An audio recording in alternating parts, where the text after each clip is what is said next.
소문 다 났대. 왜 자꾸 이만 죽는다고. 우리가 자주 안 오겠네.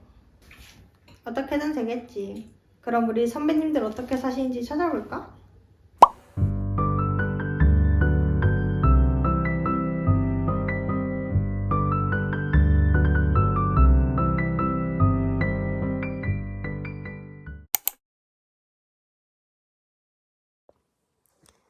안녕하세요. 사학과에서 한국고대사, 특히 백제사를 전공하며 박사과정에 있는 대학원생입니다. 매일 자료와 씨름하고 가끔은 자료가 나를 씨름시키기도 하는 삶을 살고 있어요. 과거의 일이 이미 끝났는데도 우리는 왜 그걸 다시 연구하고 있을까요?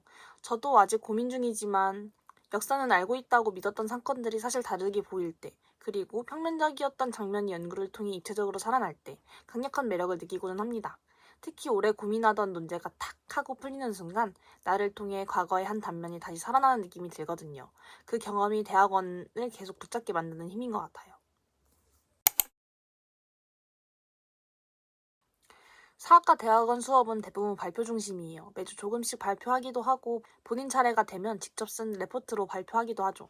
학기 중에는 따로 시험은 없습니다. 다만 논문을 쓰기 위해서는 논문 제출 자격 시험을 한번 통과해야 해요. 전공 시험과 외국어 시험으로 나뉘는데 대학원을 성실하게 다녔다면 큰 무리 없이 볼 수 있는 시험이에요.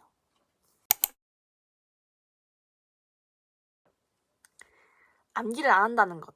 자료의 양이 많아져서 외워서 해결할 수 있는 단계가 아니거든요. 자신의 전공에 맞는 자료를 모으고 해석하고 정리하는 과정이 중요해집니다. 그리고 대학원은 논문이라는 같은 목표를 향해 함께 수련하는 동지들의 세계라 수업 사이사이 전공 토론도 많이 하고 그 대화 속에서 레포트나 논문 아이디어를 얻기도 한답니다.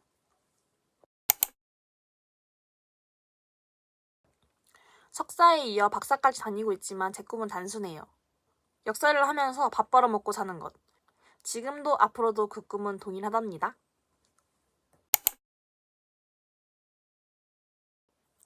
미래의 동지 여러분 안녕하세요. 대학원에 대해 흉흉한 소문이 많아서 겁먹는 경우가 많은데 걱정하지 마세요.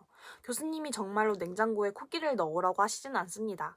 그러나 논문을 쓰다 보면 코끼리를 넣는 게 차라리 쉬워 보이는 순간은 있을 수 있습니다.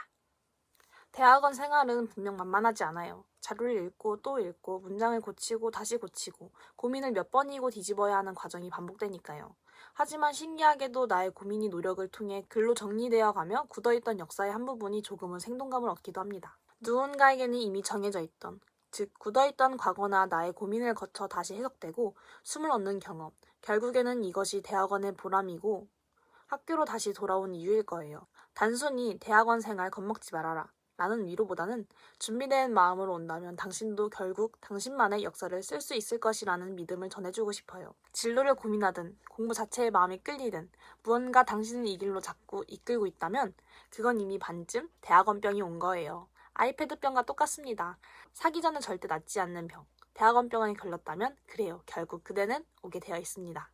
대학원도 결국 사람 사는 곳이랍니다. 어렵고 벅차도 함께 버틸 동지들이 기다리고 있어요.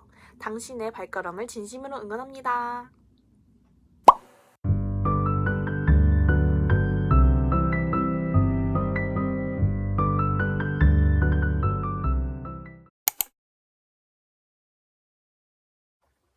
안녕하세요. 저는 5년차 교육행정직 공무원입니다. 충청남도 교육청 소속 고등학교 행정실에서 근무하고 있습니다. 여러분이 학교 다닐 때 보던 학교 행정실에서 근무하는 분들이 바로 교육행정직 공무원들입니다. 공무원으로서 사학과는 굉장한 무기입니다. 일단 현재 교육행정직 공무원의 시험 과목은 국어, 영어, 한국사, 교육학, 행정법입니다. 솔직히 다른 과목들은 몇 달이면 암기가 가능하지만 공무원 동기들의 이야기를 들어보면 한국사가 의외로 수험생의 발목을 잡는 과목입니다. 암기뿐 아니라 이해가 필요한 과목이고요. 하지만 사학과생이란 무엇입니까? 4년 동안 역사를 배운 사학도 아닙니까? 사학과 학생으로 지낸 4년 동안 기본 지식이라 생각했던 게 공무원 수험생이 되면서 아니란 걸 알게 되었습니다. 예를 들어 무령왕릉 가는 일본산 금송, 사학과생이라면 모를 수 없는 이러한 쉬운 문제가 다른 수험생들에겐 킬링 문제가 되기도 하죠. 사학과 학생이라면 심심해서 일주일 공부 후 한국사 능력 검정시험 1급을 따내는 느낌으로요. 참고로 저는 공무원 한국사 강의는 1회 독후 혼자 공부해서 합격했습니다. 오브코스, 되지도 않는 영어 말고 솔직히 말하면 리얼로 있습니다. 사학과라면 피할 수 없는 서술형 시험과 논문, 발표, 다 글쓰기가 필요한 것들이죠. 제가 사실은 글쓰기를 잘 못했습니다. 하지만 사학과를 다니면서 글쓰기 실력이 엄청 늘었습니다. 문장의 주술과 인과관계가 맞아야 하고 거칠애 없는 팩트만을 기반으로 서론, 본론, 결론, 논리적으로 글쓰기. 공무원의 끊임없는 보고서와 공문을 쓸 때 정말 많은 도움이 되었습니다. 아직 연차가 높지 않지만 가끔 문장의 앞뒤도 안 맞는 신규들을 보면 마음속으로 꿀밤이라도 때리고 싶어요. 근데 TMI지만 같은 팀에 저희 공주대 사학과 후배가 한 명 들어왔는데 역시 사학과 출신은 어디 안 가더라고요. 서론, 본론, 결론도 깔끔하고 문장도 아주 깔끔한 게 첫 보고서라고 웃기지 않을 정도였습니다. 저는 무조건 100% 예스입니다. 사학과에 처음 들어와 배우는 문장이 있습니다. 이에치카의 역사란 과거와 현재의 끊임없는 대화이다. 어쩌면 따분하게 들을 수 있는 이 말이 우리의 미래에 길라잡이가 될 수 있는 말입니다. 모두 침대에 누워 내가 그때 그 말을 왜 했지? 하며 이불도 차보고 머리도 쥐어 뜯고 해보신 적 있잖아요. 그러면서 다음엔 절대 그러지 말아야지 반성도 하고요. 어렵게 생각하지 말고 역사란 딱 그거입니다. 과거를 반성하고 미래를 다짐하기. 그러기 위해선 전 역사 공부가 꼭 필요하다고 생각합니다. 우리가 과거를 배우지 못한다면 계속 똑같은 실수를 반복하고 살겠. 그런 의미에서 저는 사학과를 선택한 걸 후회하지도 않고 다시 학과를 선택한다고 해도 변함 없이 사학과에 진학할 것입니다. 제 인생의 길라잡이가 되어주는 배움을 얻은 곳이니까요. 어디에서 무엇을 하던 평생 세상 교양 있는 사람인 척 할 수 있는 과는 사학과다.